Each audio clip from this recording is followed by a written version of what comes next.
আসসালামু আলাইকুম, আমি ডাক্তার অনন্যা মান্নান। এখন আমরা আমাদের চেম্বারে সবচেয়ে বেশি যে রোগীটা পেয়ে থাকি সেটা হচ্ছে জ্বরের রোগী।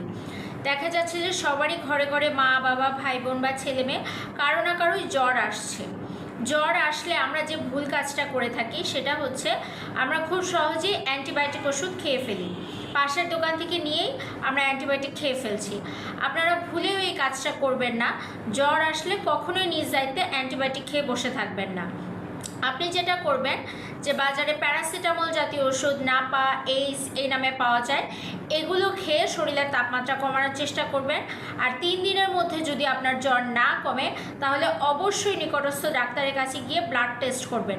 কারণ এখন যে সময় যাচ্ছে তাতে দেখা যাচ্ছে ডেঙ্গু চিকুনগুনিয়া এই জ্বরগুলো কিন্তু প্রচুর পরিমাণে হচ্ছে। এছাড়াও প্রচুর পরিমাণ পানি খেতে হবে আপনাকে। দিনে 3 থেকে 4 লিটার পরিমাণ পানি খাবেন।